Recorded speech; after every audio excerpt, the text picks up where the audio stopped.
নমস্কার, আমি বন্দনা। আমার কিচেনে আপনাদের সবাইকে স্বাগত জানাই। আবারও এসে হাজির হয়েছি নোটের শাকের একটি রেসিপি নিয়ে। আজ আমি তৈরি করব নোটের শাক ভাজা। এর জন্য আমি নোটের শাকের গোড়ার শক্ত অংশটা বাদ দিয়ে দিয়েছি আর ঘাস বেছে নিয়েছি, পরিষ্কার করে ধুয়ে নিয়েছি। আর লাগছে পেঁয়াজ কুচি। 3টে পেঁয়াজ আমি কুচি করে কেটে নিয়েছি। এবার আমি নোটের শাক কুচি করে কেটে নেব। সবার প্রথমে আমি শাক ভাজবার জন্য কড়াইতে দিয়ে দিয়েছি 2 চামচ রিফাইন্ড অয়েল। আমি রান্নাটা রিফাইন্ড অয়েলে করছি, আপনারা চাইলে যে কোনো কুকিং অয়েলে রান্নাটা করতে পারেন। ফোড়নে দিয়ে দেবো 2টো শুকনো লঙ্কা, যেটা আমি টুকরো করে নিয়েছি, আর দিয়ে দেবো পেঁয়াজ কুচি।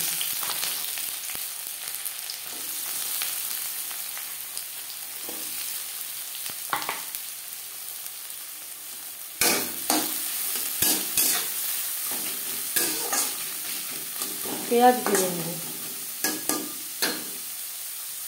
শাক কুচি করে কেটে নিয়েছি।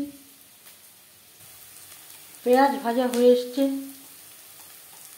এই পর্যায়ে দিয়ে দেব পরিমাণ মতো হলুদের গুঁড়ো। পেঁয়াজের সাথে হলুদ বেশ ভালো করে মিক্স করে দেব।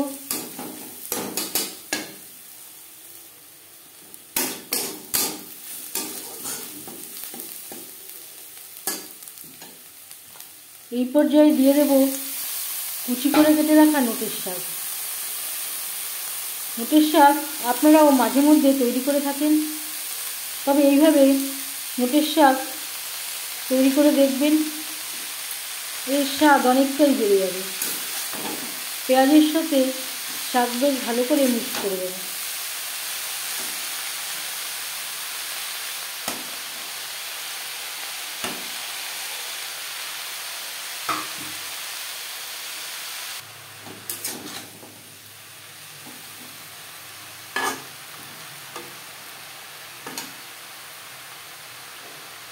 আর লাগছে স্বাদ মতো লবণ।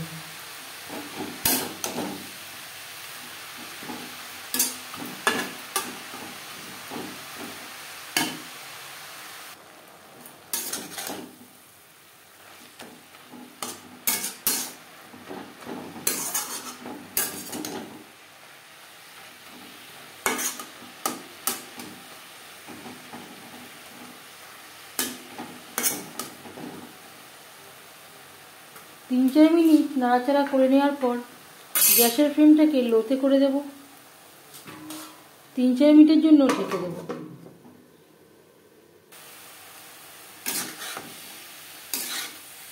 শাক বেশ ভালো করে সেদ্ধ বা ভাজা হয়ে গেছে।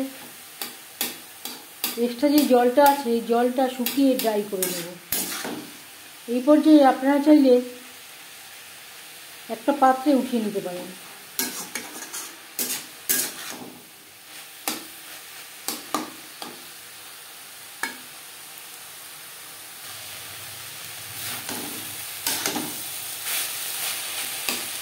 শাক অনেকটাই ড্রাই হয়ে গেছে। এই পর্যায়ে গ্যাসের ফ্লেমটা অফ করে দেব। নোটের শাক ভাজা রেডি সার্ভ করার জন্য। এই শাক ভাজা রেসিপিটি কেমন লাগলো অবশ্যই জানাবেন কমেন্টের মাধ্যমে। যদি এই রেসিপিটি ভালো লেগে থাকে লাইক করবেন, শেয়ার করবেন, সাবস্ক্রাইব করবেন আমার চ্যানেলটিকে। বেল আইকনটা ক্লিক করে দেবেন। যখন আমি নতুন ভিডিও আপলোড দেব তার নোটিফিকেশান সবার আগে আপনার কাছে পৌঁছে যাবে। আপনারা সবাই ভালো থাকবেন। এই ভিডিওটি দেখার জন্য ধন্যবাদ।